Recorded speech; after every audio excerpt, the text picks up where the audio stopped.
నమస్తే విజ్ఞాన్ గారు. నమస్తే అండి. సార్, మూవీ ఆర్టిస్ట్ అసోసియేషన్ ప్రెసిడెంట్‌గా లాస్ట్ టైమ్ ఎంత రసవత్తంగా సాగిందో మనం చూసాం.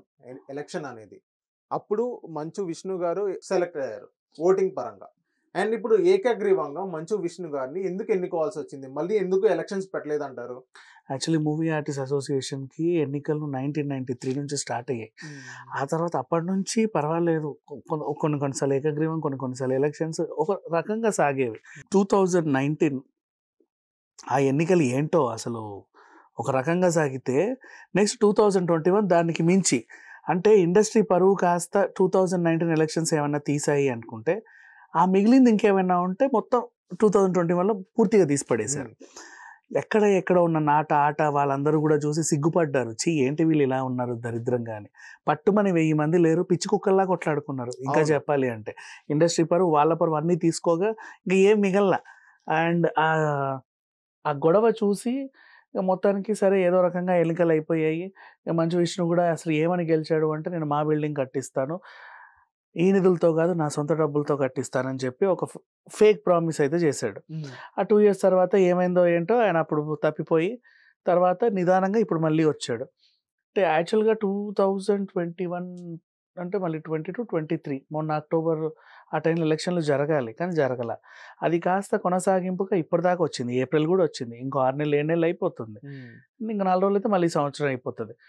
ఎందుకు వచ్చిన గొడవలే ఈయనతో మళ్ళీ ఎలక్షన్లు చేస్తే మళ్ళీ ఇంకెంత రచ్చ చేస్తారో. వీళ్ళు ఇప్పటిదాకా పోయిన పరువు చాలు ఇండస్ట్రీది, ఇంకా తీసుకోవడం ఎందుకు. పోనీ మనం పొరపాటున ఎలక్షన్ నిలబడ్డా వాళ్ళు మళ్ళీ అంత రచ్చే చేస్తారు. సో వాళ్ళ చేశారు కదా ఆల్రెడీ. ఇప్పుడు 2029కి ఇంత రచ్చ ఉంటే 21కి ఇంత అయింది. ఇప్పుడు 23కి అంతకు మించి చేస్తారు. అదే మనం పోటీ పడడం ఎందుకు, ఆ రచ్చ చేయించుకోవడం ఎందుకు, ఇండస్ట్రీ పరువు తీసుకోవడం ఎందుకు, మన పరువు మనం తీసుకోవడం ఎందుకు, పోలే చావని ఉండని అని చెప్పేసి అన్నారు. కానీ ఒక రూల్ షరత్తు, అంటిల్ అండ్ అన్లెస్ నువ్వు మా బిల్డింగ్ కట్టేంత వరకు నువ్వే ప్రెసిడెంట్వి. అంటే దాని అర్థం ఏంటంటే నీకు అధికారం ఇచ్చినట్టు కాదు, సమాధానం కోరుతున్నట్టు. ఈయన ఏం చేశాడు, నేను ఒక 3 స్థలాలు చూశాను, ఈ అయితే ఇక్కడో లేదా అక్కడో ఎక్కడో చేద్దాం. ఆ స్థలాలు ఏడునో ఎవడికి తెలియదు ఇప్పటిదాకా. And next Film Nagar present కాంప్లెక్స్ని కూలగొట్టి ఒక పెద్ద టవర్ కడితే అందులో ఒక ఫ్లోర్ తీసుకుంటా అన్నాడు. అది అయ్యే పని కాదు. ఇట్లా ఏవేవో చెప్పుకుంటూ వచ్చాడు. మొత్తానికైతే ఇప్పుడు ఈ కొనసాగింపు ఏదైతే ఉందో మొత్తం 5 years ఈయనే ఉంటాడు. ఇది ఒక చరిత్ర అని చెప్పుకోవచ్చు. ఏకగ్రీవంగా ఎన్నికైనా ఏం చేసినా. అండ్ ఈ 5 అంటే ఇప్పుడు నెక్స్ట్ ఈ టర్మ్ లోపు ఈయన కనుక మా బిల్డింగ్ కట్టకపోతే వీళ్ళు చాలా సీరియస్గా వాళ్ళ ఇల్లు తీసుకొని పంపించేస్తారు. ఫిలిం నగర్లో ఉంది కదా అని చెప్పి. ఎందుకని ఇప్పటిదాకా మా బిల్డింగ్ అనేది కట్టలేకపోయారు?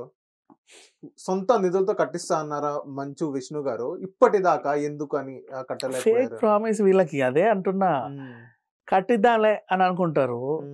వీళ్ళు ఏం చేస్తారు, తీరా కట్టే టైం అబ్బా ఇప్పుడు ఇంత నిధి వాళ్ళకి ఇవ్వడం అవసరమా అనిపిస్తుంది. స్వార్థం వచ్చేస్తుంది. ప్రామిస్ చేసేటప్పుడు స్వార్థాలు గిర్దాలు ఏంటా ఇచ్చేస్తా పో అంటారు. జేబులోకి వెళ్ళి పరిస్థితి ఇచ్చేటప్పుడు అసలు అబ్బా ఇప్పుడు అవసరమా అని ఆ ఫీలింగ్ అంతే, అంతమించి ఇంకేళ్ళ. ఇప్పుడు ఆయన చూసిన 3 ల్యాండ్లు కూడా నాకు తెలిసి కొన్ని కోట్లలో వాల్యూ ఉంటుంది. అబ్బా ఇది అనవసరంగా దారదత్తం చేయడం ఎందుకు, ఇచ్చిన తొక్కలో ప్రామిస్ కోసం అని చెప్పి ఆయన అనుకుని ఉండొచ్చు అంతే. ఇప్పుడు నెక్స్ట్ టర్మ్ ఇప్పుడు ఏదైతే 5 years దాకా మంచు విష్ణు గారు ఉంటారో ఈ 5 years లోపైన మా బిల్డింగ్ అనేది కట్టిస్తారు ఒక ల్యాండ్ తీసుకొని? ఛాన్సే లేదు. ఆయన వల్ల అవ్వదు, ఆయన చేయడు. అదంతే ఒక ఫేక్ ప్రామిస్. ఆయనకు మా ప్రెసిడెంట్గా ఒక రికార్డు సృష్టించాలని ఒక కోరిక ఒక తహతహలాడింది. ఇప్పుడు దీంతో పాటు 5 years ఆయన ప్రెసిడెంట్ ఉంటే అదొక రికార్డే. ఆ తర్వాత నెక్స్ట్ టైం ఆయన పోటీ చేయడు అంతే. ఇప్పుడు కూడా ఆయన పోటీ చేయనని అన్నాడు. వీళ్ళే ఏకగ్రీవంగా ఉండరా బాబు, ఏదో కడతా అన్నావు కదా అది కట్టే వరకు నువ్వు ఉండు, కట్టకుండా తేల్చేదే లేదని చెప్పి ఉంచారు. సార్, విష్ణు గారు ప్రెసిడెంట్ సీట్ కోసమే ఎలక్షన్లో నుంచున్నారా, లేకపోతే ఇండస్ట్రీకి ఏదైనా మంచి చేయాలనే ఉద్దేశంతో ఎలక్షన్లో నుంచున్నారా? లేదా, ప్రెసిడెంట్ సీట్ కోసమే చేశాడు. ఇండస్ట్రీకి ఏదో చేయాలనుకుంటే ఆర్టిస్టుల కోసం ఈ పాటికి ఎన్నో చేసేవాడు, ఏమీ చేయాల.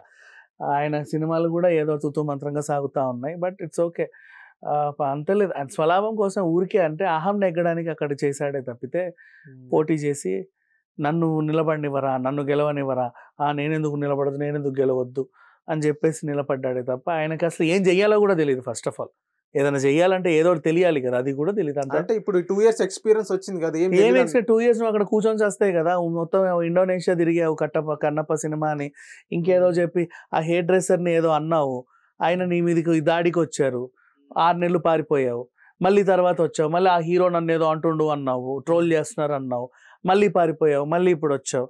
నువ్వు వెళ్తున్నావు, ఇక్కడ ఉద్ధరించింది ఏమీ లేదు. మళ్ళీ ఎలక్షన్ అయిపోయిన తర్వాత కూడా ఇప్పుడు వచ్చావు, మళ్ళీ పోతావు. కన్నప్ప షూటింగ్ ఉంది, ప్రీ ప్రొడక్షన్, పోస్ట్ ప్రొడక్షన్ అని చెప్పేసి.